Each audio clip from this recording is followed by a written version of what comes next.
O animal com a leishmaniose visceral canina, ele tem queda de pelo, fica magro, ocorre o que se chama onicogrifose, as unhas ficam grandes, ele é os principais. Então, chegou um animal com essas características, e se for um animal também errante, a gente faz o teste da orelha do animal, que é o teste rápido. Esse exame dando positivo, nós colhemos o sangue, separamos o soro e enviamos o material para a Fundação Ezequiel Dias, em Belo Horizonte, na qual, constatando um animal positivo, ele é eutanasiado, ou seja, ele é executado. E quero frisar que o animal, ele é humanamente eutanasiado porque tem os critérios do Conselho Federal de Medicina Veterinária que diz que o animal deve ser sedado antes de ser eutanasiado. Essa sedação consiste numa supressão do sistema nervoso central do animal, no qual ele chega ao nível cirúrgico, é como se fosse fazer uma cirurgia. E são dados os medicamentos para eutanasiar o animal. Muitas pessoas questionam se há tratamento. Por que da eutanásia? Bom, o tratamento por animal, mesmo que ele seja tratado, ele continua sendo o reservatório da leishmania, que é o parasita que causa a doença. Então você imagina o seguinte, está lá uma família, o animal trata, mas continua o reservatório, então ele é um risco para a família, porque o mosquito, o vetor é um mosquito palha, que pica o animal e pica o ser humano.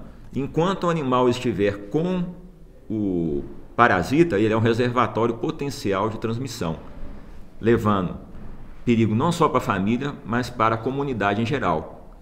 E é uma medida de saúde pública, a eutanásia. A gente tem que fazer porque é uma das medidas de controle da leishmaniose visceral. E tem outras medidas, né? E para o público de casa entender, o que é a leishmaniose visceral canina e como que acontece essa infecção no animal? Bom, a infecção no animal, ela acontece de maneira que se um mosquito, ele pode, por exemplo, ter um animal infectado, ele pica esse animal e vai picar um outro. E vai passando. E essa doença, originariamente essa doença era uma doença, não tinha na cidade o que tem. O que ocorreu? Com a urbanização, o ser humano começou a invadir áreas florestais. Então, era uma doença eminentemente da floresta. Então, à medida que o homem foi penetrando para atividades de garimpo, desmatamento, ele foi entrando em contato com esses mosquitos que tinham na floresta e o ciclo era eminentemente silvestre, quer dizer, o animal passava, o mosquito passava o protozoário para os animais. Tanto é que na floresta tem vários animais reservatórios, gambá, raposa e outros, né, que pode ter a capivara, anta. Então tem muitos animais que são reservatórios. Então, quer dizer, é um ciclo silvestre que o ser humano entrou em contato, começou, como foi com a febre amarela, até mesmo carrapatos. Então, muita coisa que em área virgem a gente pode estar sujeito a vários perigos. Somos expostos a vários vírus desconhecidos, bactérias. E no ser humano, como que ela se manifesta? Bom, no ser humano ela tem febre, perda de peso, ela para de comer, desanimada, anêmica, ocorre acúmulo, assim, com os casos mais graves, pode ter acúmulo de líquido no abdômen, que é ascite, baço e fígado aumentado, pode ter hemorragia, palidez, emagrecimento. E a pessoa, se for piorando, ela pode ter igual tipo assim, cabelo quebradiço, pele seca, cílios alongados, edema de membros inferiores, edema generalizado, fica todo inchado, afeta o fígado, dando icterícia, então insuficiência hepática severa, e pode dar também infecção bacteriana e sangramentos. E se essas infecções não forem tratadas também, a pessoa vai a óbito, sepsemia fatal. E a transmissão é o mosquito palha, né? A transmissão predominantemente é o mosquito palha. E tem outros tipos de transmissão que até agora não foi assim confirmada. Seria, por exemplo, entre o relacionamento, a cópula entre os animais, um animal mordendo o outro, o cão comendo vísceras contaminadas, por exemplo, do animal silvestre, comer carrapato contaminado, só que essas vias não têm ainda uma prova definitiva. E o período de incubação no homem, na epidemiologia, o que nós chamamos de período de incubação é o período que vai da picada do mosquito aos primeiros sintomas. No homem é de 10 dias a 2 anos. E no cão é de 3 meses a vários anos. E tem também, por exemplo, às vezes o ser humano tem pouco sintoma, às vezes não tem sintoma nenhum. Então tem muitas vezes pesquisar o vínculo epidemiológico. E as complicações que essa doença pode dar: infecção no ouvido, na pele, afecções no pulmão, trato intestinal, respiratório, hepático, hemorragia, anemia aguda, septicemia, hemorragia digestiva, icterícia, queda das plaquetas. Então são todas consequências. E o tratamento no ser humano?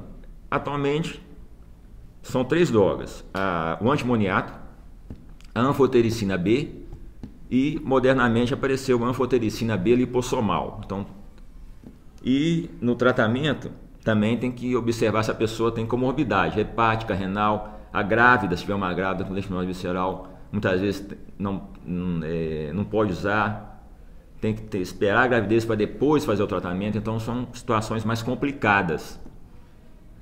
E o diagnóstico ele é feito pela sorologia, é usado o imunofluorescência e o ELISA, né?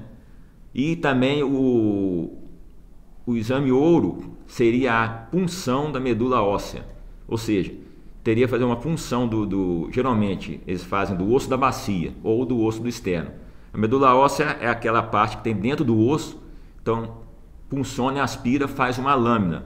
A gente chama de parasitológico direto para vermos o parasita. Tem também, só que são coisas mais difíceis de fazer, tem que ser feitas em grau cirúrgico, né, em centro cirúrgico. Punção de linfonodo, punção do fígado, punção do baço. E então esses outros tipos de biópsia teriam que ser feitos em centro cirúrgico. Então atualmente é a sorologia e aspirado ósseo. Agora, então, e outro também, por exemplo, você pode ver outras maneiras indiretas de diagnóstico. Seria hemograma, dosagem de proteínas e provas de função hepática, porque também, né, como ocorre alteração no fígado, pode ter alteração de fosfatase galina, gama GT, TGO, TGP. E também uma coisa importante que a gente deve falar é que a leishmaniose que tem 2 tipos também de leishmaniose, né? A cutânea, aquela que tem as lesões, e essa interna, que é a visceral. A visceral não tem lesões, ela ataca os órgãos internos, por isso é mais grave. A outra mais é a pele e mucosa.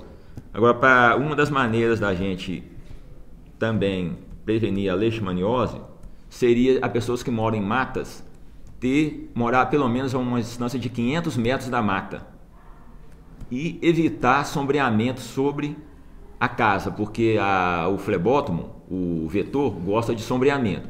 E se você tiver quintal, mantenha sempre o quintal limpo, principalmente de coisa orgânica, fruta podre, folha, porque quando isso apodrece é um meio de sobrevivência para o mosquito palha. Então é também uma maneira assim de evitar, né, na comunidade, quem tem quintal, que limpe o quintal. Além do que, você limpando o quintal, você evita vários outros problemas, principalmente arboviroses, dengue, zika, chikungunya e outras coisas. Cobra, carrapato, aranha e vários acidentes. Então, eu tenho que falar isso, né? E esclarecer a população que o papel da vigilância é executar todas as prevenções possíveis para o aparecimento dos agravos, que é um agravo como esse, porque a leishmaniose visceral humana é uma coisa muito grave. Então é isso que eu queria falar para a população, que o nosso trabalho é justamente prevenir as doenças. Então, só para a gente estar destacando aqui, tanto no animal quanto no ser humano, o diagnóstico da leishmaniose, ele costuma ser tardio? Pode, tanto animal quanto humano. Muitas vezes chega um animal lá que está muitos anos com com aquele problema e chega, né, como diz, naquele estado, né, a unha grande, caquético, com lesões, magro, com queda de pelo. E no ser humano também, muitas vezes, a pessoa é muito tardia e fica mais difícil o tratamento. Então, só para a gente finalizar aqui mesmo que tenha o tratamento para o animal, ele vai continuar sendo... Vai constituir um perigo para a comunidade e para os seus familiares. Então, o papel da vigilância nesse aspecto é justamente evitar uma disseminação maior da doença para a comunidade.